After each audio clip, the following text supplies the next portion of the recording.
The gunshot was the first sound. The second was the shatter of fine china on a hardwood floor. In that sliver of a moment, in the dining room of the Gold Nugget Hotel, Grace Gardner's world came to a dead stop. Every eye in the room, from the dusty cattle buyers to the other serving girls, snapped toward her. But Grace only saw one man, her employer, Vernon Blackstone, his face twisting into a mask of pure, unfiltered rage. It was 1876 in Redemption Springs, Texas, a town that hadn't yet lived up to its name. For 8 months, this hotel had been Grace's refuge after a drought stole her family's farm and then her family itself. At 20, she was alone, with nothing but the clothes on her back and a spirit that was getting harder to hold on to with each passing day.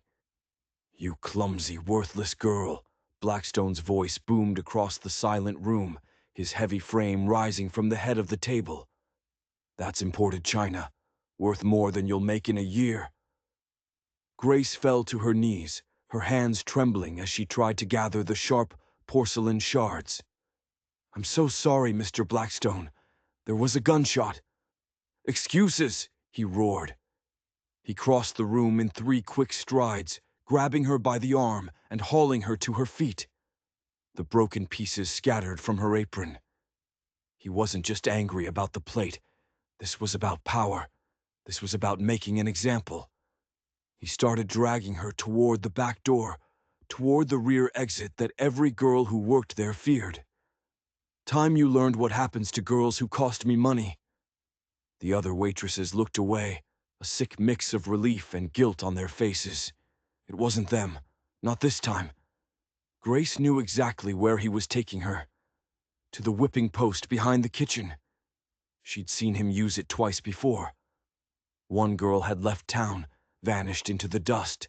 The other was still here, but she was a ghost, her eyes always downcast, her soul broken into more pieces than the plate Grace had just dropped. This was it. Her spirit was about to be shattered just like that china. As Blackstone shoved the back door open, dragging her into the dying light of the Texas evening, a shadow fell across their path. A tall figure rose from one of the outdoor tables, blocking their way completely. "Evening, Blackstone." The voice was low and calm, but it had an edge to it, like honed steel wrapped in velvet. "Seems like there might be a misunderstanding here." Grace looked up, her vision blurred by tears. She saw a stranger, tall and broad, dressed in trail-worn clothes. A dusty cowboy hat was pulled low, but she could see 2 intense blue eyes staring out from under the brim. His face was weathered, carved by sun and wind, but he couldn't be much older than 25. "Mind your own business, stranger," Blackstone spat, his grip tightening on Grace's arm until she winced. "This girl works for me, and she just cost me $30. The cowboy shifted his weight, just a fraction of an inch, and the movement was so fluid it was almost unnerving. Grace saw the butt of a Colt Peacemaker holstered at his hip. But it wasn't the gun that held her. It was the absolute stillness in his eyes. He wasn't threatening. He was certain. "Name's Adam Keller," the cowboy said, his voice unchanged. "Just rode into town an hour ago. Heard that shot myself. Sounded like some drunk celebrating over at the saloon. Not the girl's fault, she was startled." Blackstone's fingers dug deeper. "She knows the rules. You break it, you pay for it." Adam Keller's gaze flickered to Grace, taking in her trembling frame, the tear tracks on her dusty cheeks. Then his eyes locked back onto Blackstone. "And how does she pay?" A sick, prideful smile spread across Blackstone's face. 10 lashes at the post, teaches discipline, reminds the others what happens when they're careless with my property." Something flickered in Adam's eyes then, something cold and dangerous, but his voice stayed perfectly level. 10 lashes. For dropping a plate. Seems a bit much for an accident. Any reasonable person would jump at a sound like that. A crowd was starting to form. People were drifting out of the hotel, curious. Blackstone, ever the showman, puffed out his chest. "This is my town, my establishment. I set the consequences." Adam nodded slowly, a thoughtful, deliberate motion. He reached into his vest pocket. He didn't pull out his gun. He pulled out 3 $10 gold pieces. They gleamed in the twilight. "This ought to cover the plate," he said. Blackstone's eyes narrowed, greedy and suspicious all at once. "It would, but it's the principle of the matter. My employees need to learn." And that's when Adam Keller said the 5 words that changed everything. "I'll take her place." The words dropped into the dusty air like stones into a dead silent pond. A gasp went through the crowd. Grace's heart felt like it stopped beating. "No," she whispered, the sound lost in the sudden murmur of the onlookers. "You can't. You don't even know me."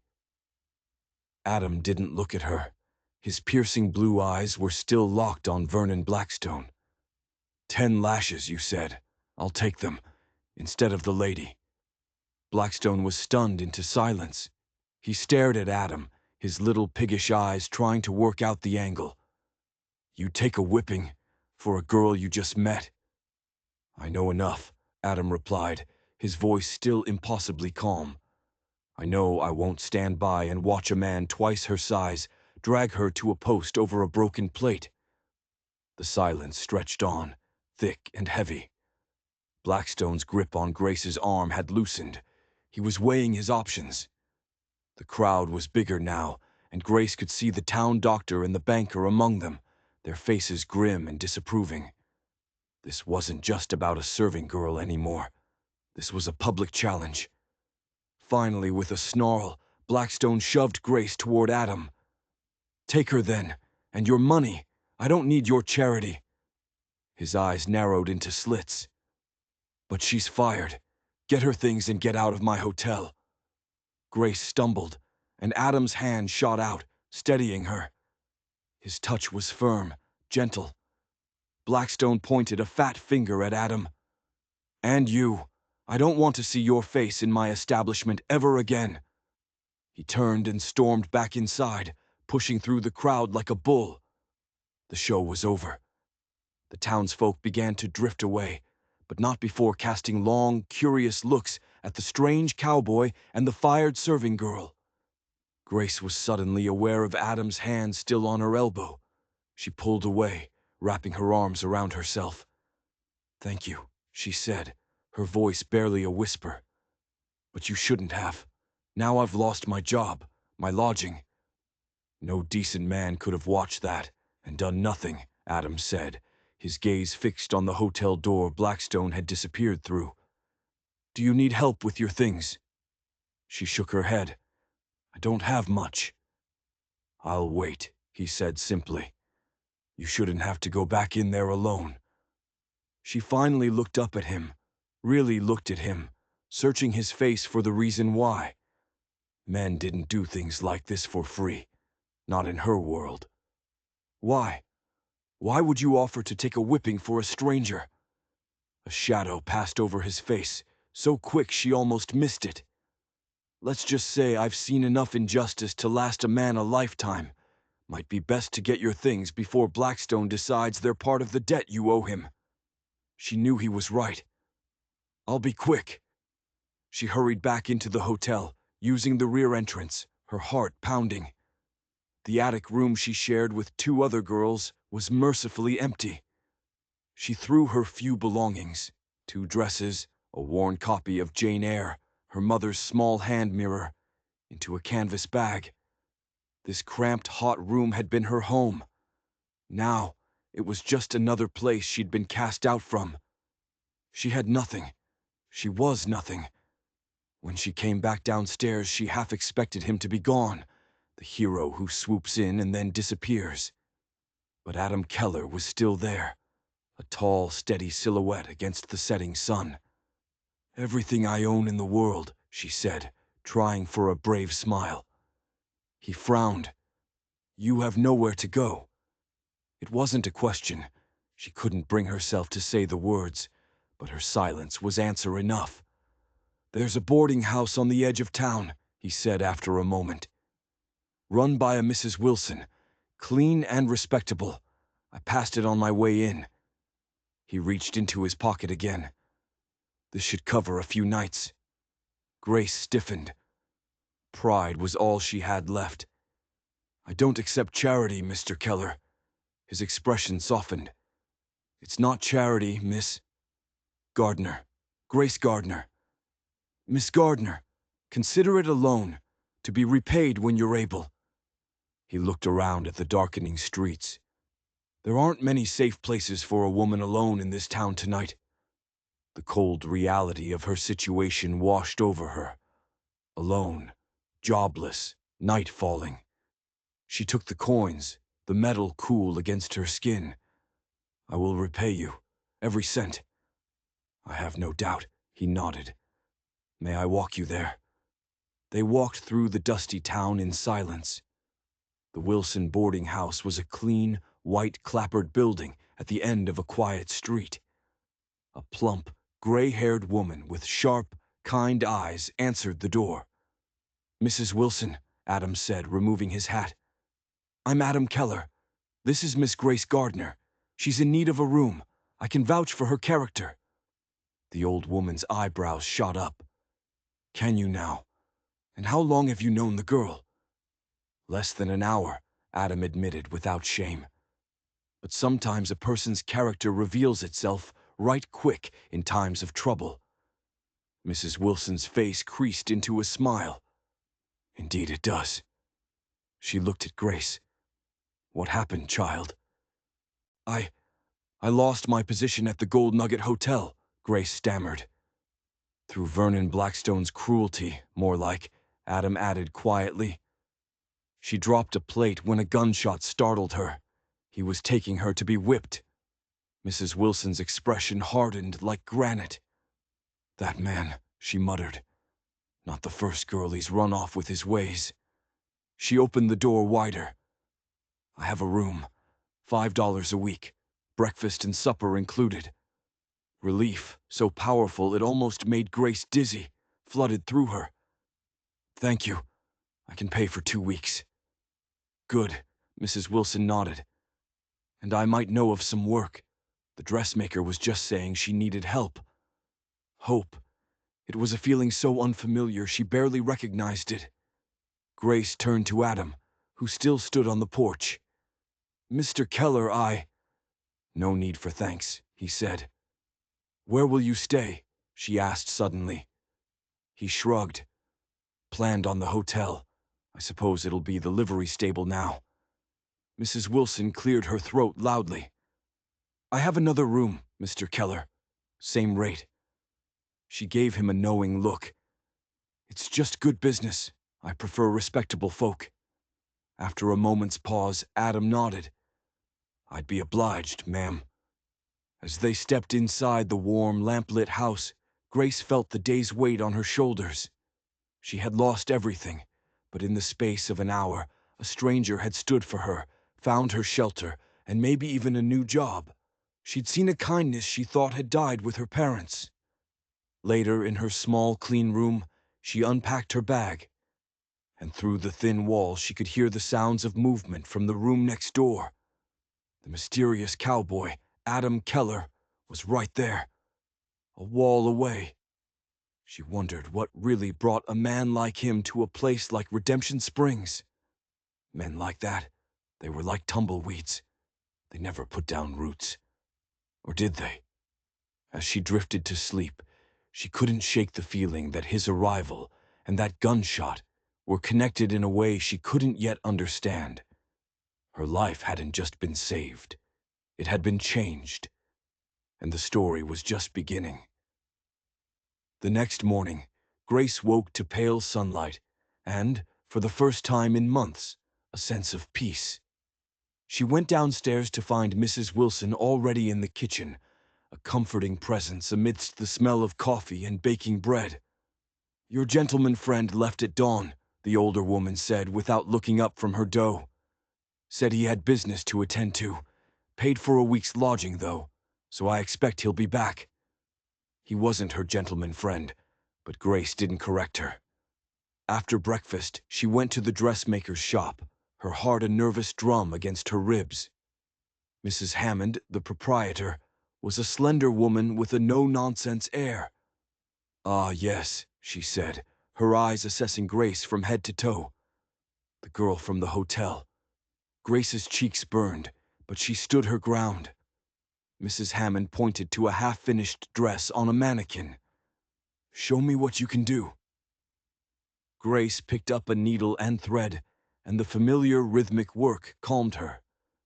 Her mother had taught her to sew, to create beauty from simple cloth, and her hands moved with a skill born of long practice. Mrs. Hammond watched, her expression unreadable. After several long minutes, she gave a single sharp nod. "You have a good hand. $3 a week to start. You can begin now." Grace spent the day lost in her work, the prick of the needle a welcome distraction. She listened to the chatter of the townswomen who came into the shop, picking up bits of gossip. She learned that Vernon Blackstone was trying to buy up all the land north of town, including a rundown property called the Harkins Place. He was squeezing the smaller ranchers, making them offers they couldn't afford to refuse. He wasn't just a bully, he was a shark. Just before closing time, the bell on the shop door jingled. It was Adam Keller. He'd cleaned up, shaved. He looked different, more solid, less like a drifter. "Mr. Keller," Mrs. Hammond said, surprised. "Ma'am," he nodded. "I came to speak with Miss Gardner, if it's all right." In the privacy of a curtained-off fitting area, he smiled at her. "I'm glad to see you found work so quickly." "Thanks to you," she said. "And Mrs. Wilson. Did your business go well?" "It did," he said. "I was at the bank and the land office. I'm looking to buy a property in the area. Settle down." This surprised her. The tumbleweed was looking for a place to root. "Here? In Redemption Springs?" "That's the plan," he said, a half-smile playing on his lips. "I've spent enough years drifting." His smile turned genuine. "I came to ask if you'd join me for dinner, as a proper welcome to town for the both of us." Eating in public with a man she barely knew would cause talk. But after the spectacle of the day before, what did it matter? Besides, there was something about him, a quiet strength that made her feel safe. "I'd like that," she said. At the small-town cafe, over beef stew and coffee, he told her about his past. He spoke of a ranch in Colorado, of his father's recent death. He was looking for a fresh start. "And Redemption Springs felt right," he said, his blue eyes serious. "When I saw the valley northeast of town yesterday morning, something just fit." "The valley northeast of town?" Grace asked, a strange feeling prickling at the back of her neck. "Does it have a name?" Adam took a slow sip of his coffee. "They call it the Harkins Place." The fork slipped from Grace's fingers and clattered onto her plate. The Harkins Place. The very land Vernon Blackstone was trying to gobble up. This wasn't a coincidence. It couldn't be. Adam Keller hadn't just drifted into town. He had come here for a reason. And he was riding straight into a storm with the most dangerous man in town. And somehow, she was standing in it with him. The weeks that followed were a strange dance of hope and suspicion. Grace thrived at the dress shop, her skill earning her the respect of Mrs. Hammond and a raise in pay. She paid back Adam's loan within a month, a point of pride that he accepted with a gracious nod. Their friendship grew cautiously. He would come into town for supplies for the ranch he was now rebuilding, and they would share a meal, their conversations easy and comfortable. He told her about the repairs he was making to the old Harkins house, about the cattle he planned to buy. He seemed like a simple man, working hard to build a new life. But Grace saw things.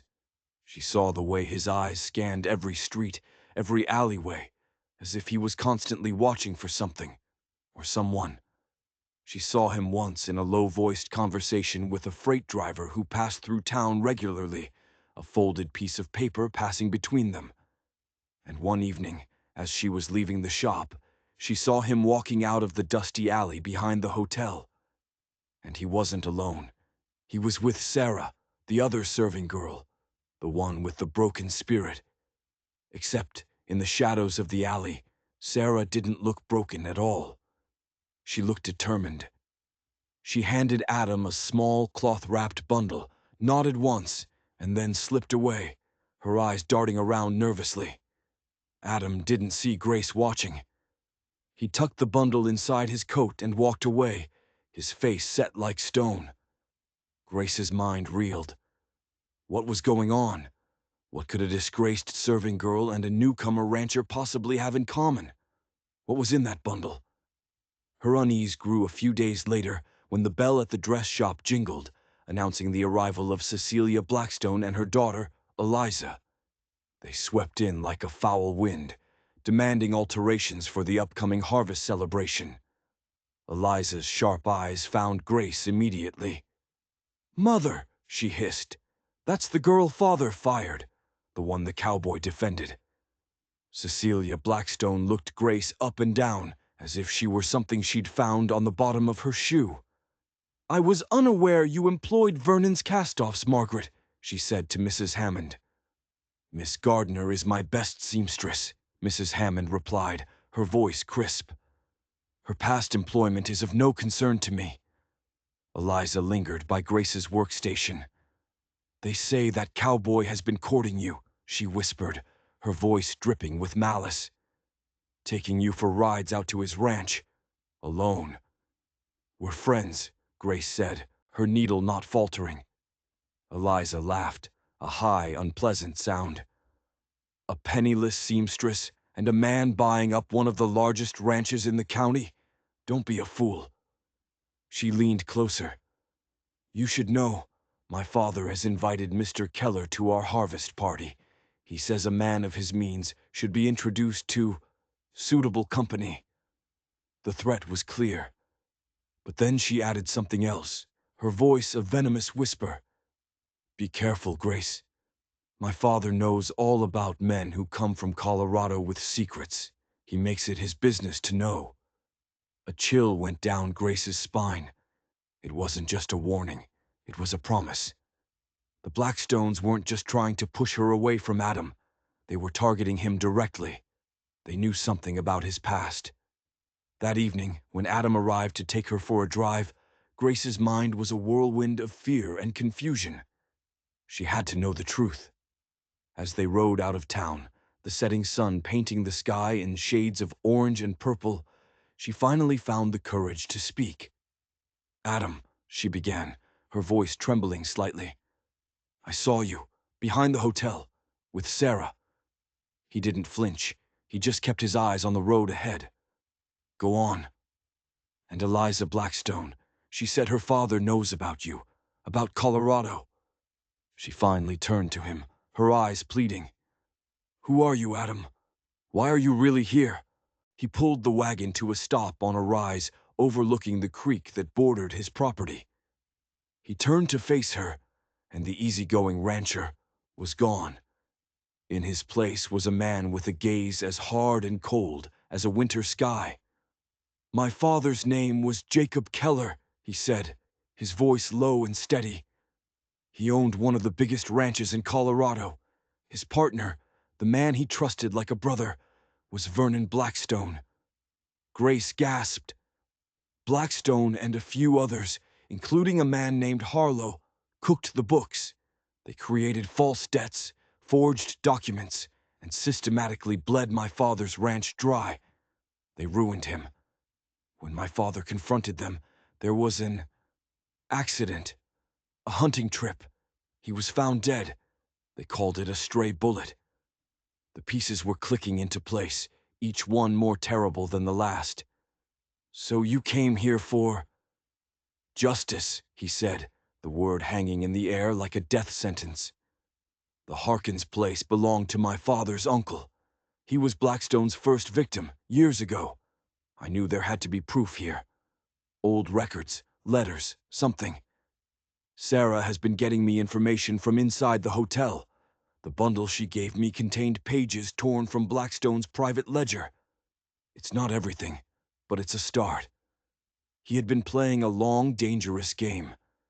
Every action, from the moment he stepped in to defend her, had been a calculated move. He hadn't just saved her from a whipping.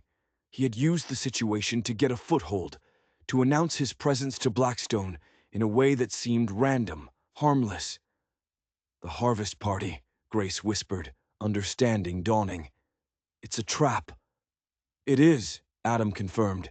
"He wants me on his territory, surrounded by his allies, where he can either buy my silence or arrange for another accident."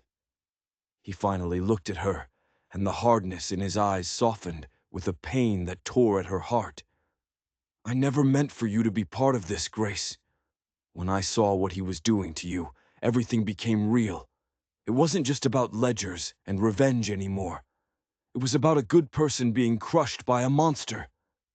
Before she could respond, a distant rumble of thunder echoed across the plains. Dark clouds were boiling on the horizon, moving toward them with frightening speed. "We should head back," Adam said, his voice urgent. But it was too late. The storm broke with a savage fury. Rain fell in blinding sheets, and lightning tore the sky apart. The horses panicked, and the wagon skidded on the suddenly slick road.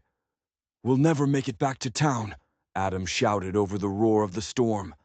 "The ranch house is closer." He fought the horses, turning them onto the narrow track leading to his property.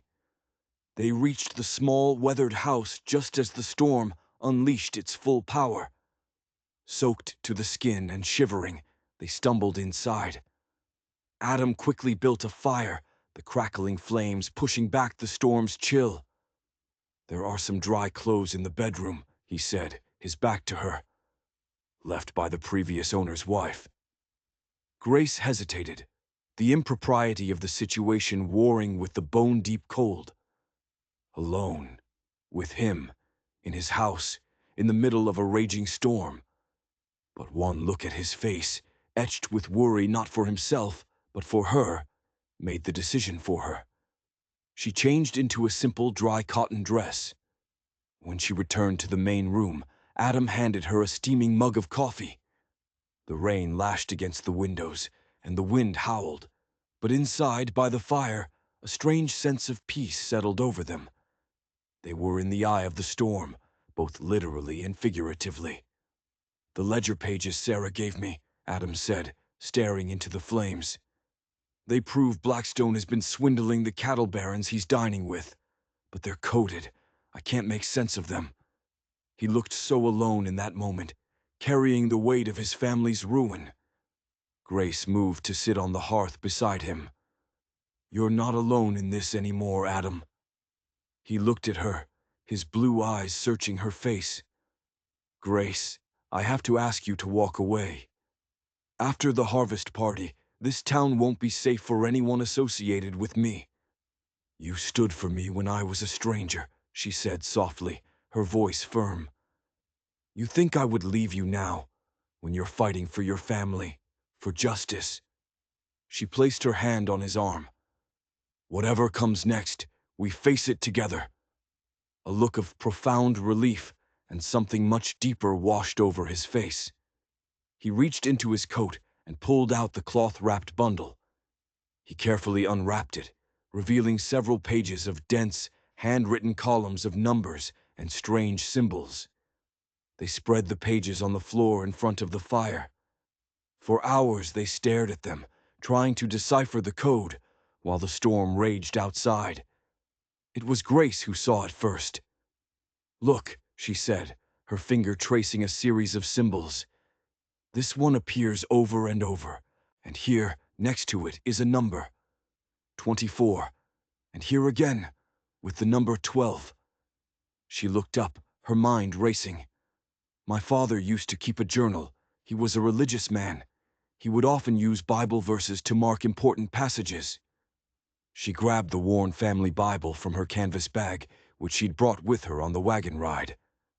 "What if it's a book, chapter and verse?" she whispered, her hands shaking with excitement. They started with the book of Genesis, then Exodus. It was painstaking work. Then, deep into the night, they found it. The code was based on the book of Proverbs. Each symbol corresponded to a word in a specific verse. Slowly, painstakingly, they began to translate the ledger. And the truth they uncovered was far worse than anything Adam had imagined. It wasn't just fraud, it was a map of stolen land, of rustled cattle, of payoffs to a corrupt sheriff. And at the bottom of the last page, a single damning entry. Final payment. J. Keller problem. $500. It wasn't an accident. It was an assassination.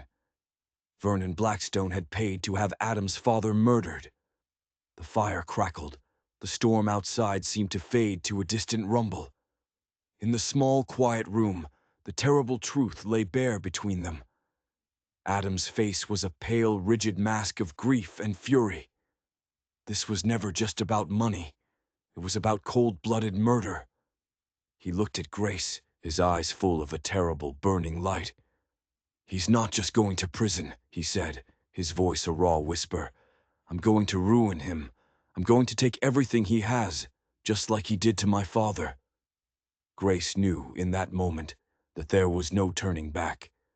She had stepped into this story to save her own life, but now she was staying to help him reclaim his. He reached out and took her hand, his grip like iron. "Grace Gardner," he said, his voice thick with emotion. "When this is over, if we're still standing, will you marry me?" It wasn't a romantic proposal whispered under the stars. It was a battlefield vow, a promise made in the heart of a storm, with a reckoning on the horizon. "Yes," she said without a moment's hesitation. "Yes, Adam Keller, I will marry you." The plan was audacious, it was dangerous, and it all hinged on the harvest party. They couldn't go to the local sheriff. The ledger proved he was on Blackstone's payroll. They needed a higher authority. Adam used his connection with the freight driver to send an urgent message, along with a translated copy of the ledger, to the nearest U.S. Marshal, 2 days' ride away. But there was no guarantee he would arrive in time. They had to be prepared to act alone. Their first stop was Mrs. Wilson. When they showed her the translated ledger, the kind old woman's face hardened. "I knew it," she whispered, her hand trembling slightly. "The girl he whipped before you, the one who left town, that was my grandniece Emily. He didn't just break her spirit, he broke her arm. She's been hiding at her cousin's farm 20 miles from here, too terrified to come back." Mrs. Wilson was in. She knew everyone in town, knew their secrets, knew who held a grudge against Blackstone. She began to quietly rally support, planting seeds of doubt and defiance among the townsfolk. Their next ally was Sarah. The terrified serving girl agreed to be their eyes and ears inside the hotel on the night of the party. She would signal them if Blackstone was planning an ambush. The night of the harvest celebration arrived, a cool, clear evening filled with the scent of autumn. The Blackstone mansion, the largest house in town, was ablaze with light. Music and laughter spilled out into the night. It looked like a party. It felt like a war. Adam, dressed in a borrowed suit, looked every inch the successful rancher. Grace, in a simple but elegant blue dress she had made herself, stood by his side. They walked into the lion's den together, their expressions calm, betraying none of the turmoil within. Vernon Blackstone greeted them at the door, his smile wide and predatory. "Keller, so glad you could make it. And you brought the little seamstress. How quaint." "Grace is my fiancée," Adam said, his voice cool and steady, his arm tightening around her waist. Blackstone's smile faltered for a fraction of a second. This wasn't part of his plan. He quickly recovered, leading them into the crowded ballroom. "We have much to discuss," he said to Adam. "Business, after the dancing." The party was a blur of fake smiles and veiled threats. Eliza Blackstone sneered at Grace. Cecilia Blackstone looked through her. But something was different tonight. The other townspeople, the ones Mrs. Wilson had spoken to, didn't shun them. They offered quiet nods of support, their eyes holding a new, defiant light. The tide was turning. An hour into the party, Adam saw the signal. Sarah, carrying a tray of drinks, met his eyes from across the room and gave a tiny, almost imperceptible shake of her head. No immediate ambush. But then she glanced toward the back gardens. Something was happening out there. Blackstone clapped Adam on the shoulder. "Time for that chat, Keller. Let's take a walk outside, more private." This was it. "I'll come with you," Grace said immediately. Blackstone laughed. "This is man's talk, little girl." "What affects my future husband affects me," Grace said, her chin high. Adam gave her a look that was a mix of pride and terror. "All right," he said. Blackstone led them through French doors into the manicured gardens. The air was cooler here, too quiet. Two of Blackstone's ranch hands were waiting in the shadows. They were big men, and they were not smiling. The corrupt sheriff, Sheriff Gaines, stepped out from behind a large oak tree, a shotgun held loosely in his hands. It was a trap. "You've been a thorn in my side since the day you arrived, Keller," Blackstone said, his voice dropping the pretense of civility. "Buying the Harkins place, stirring up trouble. I don't know what your game is, but it ends tonight." "My game is justice, Vernon," Adam said, his voice ringing out in the quiet garden. "For my father, Jacob Keller." Blackstone's face went pale. "I don't know what you're talking about." "I think you do," Adam said. "I have your ledger, the one that shows you paying $500 to have him killed." The sheriff raised his shotgun. "You're coming with me, Keller, for trespassing and threatening Mr. Blackstone." "Is that what you call it?" a new voice said. Everyone turned. Stepping out of the darkness was Mr. Abernathy, the town banker. And beside him was the doctor. And behind them, a dozen more townsmen, their faces grim. Mrs. Wilson's work had paid off. They were no longer afraid. "We've heard enough of your lies, Vernon," Abernathy said. "We've seen the proof of your crimes." Blackstone looked from face to face, his arrogance melting into pure panic. "You can't prove anything. Gaines, arrest them. Arrest all of them." The sheriff hesitated, looking at the crowd of angry, determined faces. His loyalty was to money, but his fear of a mob was greater. Just then, the sound of hoofbeats thundered down the long driveway. 3 riders, tall in their saddles, galloped onto the lawn, their horses tearing up Blackstone's perfect grass. The man in the lead had a silver star pinned to his chest. A U.S. Marshal's star. "Vernon Blackstone," the marshal's voice boomed. "You're under arrest for fraud, conspiracy, and the murder of Jacob Keller." It was over.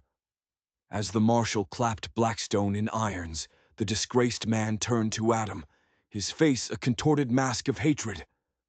"You," he spat. "You and that worthless girl. I'll see you both in hell for this." Sheriff Gaines dropped his shotgun and put his hands up, trying to pretend he was on the right side all along. The marshal wasn't buying it. He arrested him too. In the sudden, shocked silence, Grace leaned against Adam, the strength that had held her up for the last few days finally giving way. He wrapped his arms around her, holding her tight. They had done it. They had faced the monster, and won. The sun rose 2 weeks later, on a perfect October morning. The small church in Redemption Springs was packed. The whole town, it seemed, had come to see the wedding of Adam Keller and Grace Gardner. Mrs. Wilson, her face beaming, stood beside Grace. Mrs. Hammond had sewn the wedding dress herself, a gift of exquisite ivory satin and lace. As Grace walked down the aisle, she saw the faces of the people whose town they had helped save. She saw Sarah, smiling, no longer broken. She saw Abernathy, the banker. She saw farmers and shopkeepers. And at the end of the aisle she saw Adam. His eyes were fixed on her, and in them she saw a future she had never dared to dream of. A future of peace, of safety, of love. Their vows were simple, spoken from the heart. When the Reverend pronounced them husband and wife, Adam's kiss was a promise of a new beginning, not just for them, but for the entire town. The celebration was held at their ranch, the old Harkins place, now transformed into the Keller Ranch. It was a home built not just on wood and nails, but on courage and justice. As night fell and lanterns cast a warm glow over the party, Adam led Grace to the porch of their new home. "Welcome home, Mrs. Keller," he said, his voice thick with emotion. Grace looked out at the stars, a velvet blanket thrown across the Texas sky. She thought of the shattered plate, of the moment her life had seemed to be over. But it hadn't been an ending. It had been the sound of a door being kicked open. A door to a life she never could have imagined. From the ashes of fear had come courage. From a quest for revenge had come love. And from a single quiet act of a stranger saying, "I'll take her place," a whole town had found its redemption. 10 years later, Grace sat on that same porch, rocking gently in a chair Adam had made for her. Their 8-year-old son, Andrew, was in the corral, listening intently as Adam taught him how to mend a fence. Their 6-year-old daughter, Margaret, was chasing chickens in the yard, her laughter bright and clear. The Keller Ranch was one of the most prosperous in the county, a testament to their hard work and partnership. The town of Redemption Springs had flourished, freed from the grip of a tyrant. Adam finished his lesson and walked over, his boots dusty. He leaned down and kissed her, a familiar, comfortable gesture that still made her heart skip a beat. "What are you thinking about so seriously?" he asked, sitting in the rocker beside hers. She smiled, taking his calloused hand in hers. "I was just thinking about broken plates," she said, "and how sometimes the moment you think everything is shattering is really the moment it's all just beginning." He squeezed her hand. "I'd say that was the luckiest $30 I ever spent." He looked out at their children, at the land they had built together. "It was all worth it, wasn't it?" "Every second," she said softly. They had faced down a murderer, freed a town, and built a life from the dust. Their story wasn't a fairy tale. It was better. It was real. It was a story of how courage can be found in the most desperate of moments, and how love can grow in the most unlikely of places. It was a story that proves that even in the darkest of times, there is always hope for redemption. If you enjoyed this story of justice and new beginnings, don't forget to hit that like button and subscribe for more tales of the unexpected. And let me know in the comments below, what's a moment in your life that seemed like a disaster at the time, but ended up changing everything for the better?